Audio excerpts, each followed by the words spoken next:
Part of the Force Unleashed experience on the next generation consoles really is digital molecular matter and euphoria, biomechanical AI, and the Havoc physics systems. But we really have focused a lot of effort on ensuring that you get the same great Force Unleashed experience no matter what platform you play the game on. So the PS2, PSP, and Wii versions are being built by a company called Chrome Studios out of Australia. One of the things we've strived for at Chrome in developing Force Unleashed is making sure that no matter what platform you're on, whether it's the PS2 or the Wii or the PSP, that you're just totally feeling empowered. The experience that you get will just be phenomenal across every SKU.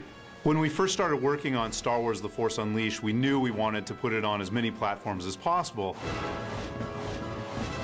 But we also made the decision to ensure that each platform was going to be unique and different in its own right.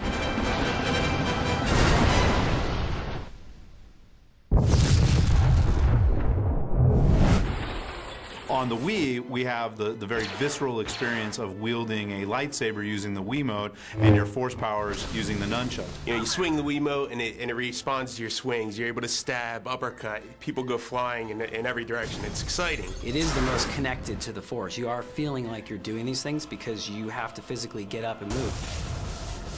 I mean, there's just combination after combination using the Wiimotes that actually just take it to another level. So it was both designed to be simplistic, but also very, very deep the more you went into the game. In dual mode, we have 9 different arenas and 27 different characters. Some that are from TFU, some that are from the prequels, some that are from the expanded Star Wars universe. So there's plenty of characters to choose from. You have power-ups and you have all these abilities. I think players really will feel unleashed in the Wii version of the game because of the control scheme. It feels like you're really engaged and connected to this apprentice character through all the motions that you're doing.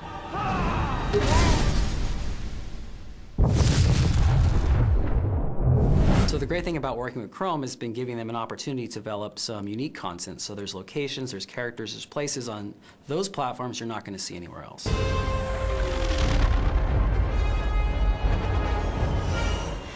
One of the things I'm most excited about on the PS2 version of the game is the original content. You're able to actually go to the Jedi Temple, which is in ruins, and participate in the Jedi Trials, which are kind of metaphysical challenges. You will need all of your skill to survive. So the apprentice will go there and will confront spirits of long-dead Jedi, and I think Chrome has done an absolutely amazing job designing some very cool Sith enemies that you can actually fight. 1,000 Jedi died cursing Darth Decimus.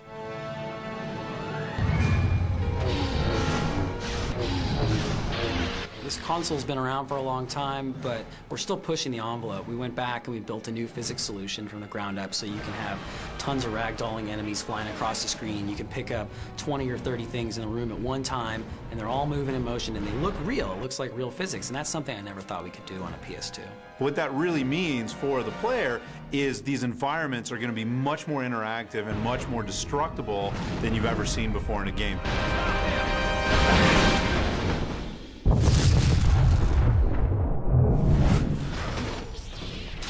Early on, we knew we wanted to do a PSP version of the game, but we wanted a mode that players could just kind of pick up and play that really would harken back to all of the films and give, you know, the PSP owner something special and unique and new. So we came up with this idea of historical missions.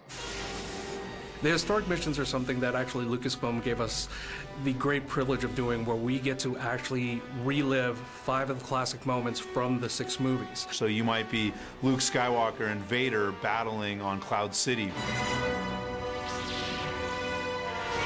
But rather than just having the powers that we saw in the film, you actually have all these unleashed powers. You have repulse, you have lightning, you have a really supercharged force push. And it's being fought in a very destructive environment. There's no limit of power you're going to feel coming from the PSP. You know, when you cast lightning, you're going to hear that fizzle, you're going to see that zap. We really were able to take a PS2 quality experience and put it onto the PSP.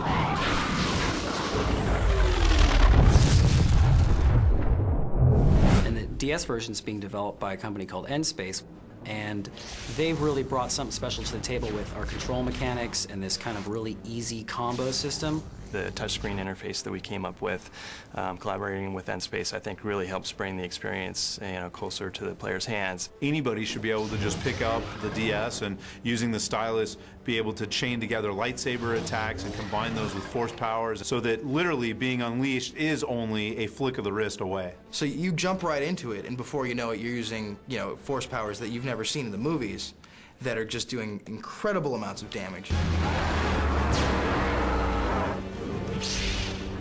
We have a couple different multiplayer modes, more of a standard deathmatch on the DS. We also have more of a duel-based multiplayer mode where it's sort of there's a back and forth and a sway meter, and whoever gains the advantage kind of unleashes themselves, and it's really a lot of stuff in one small package.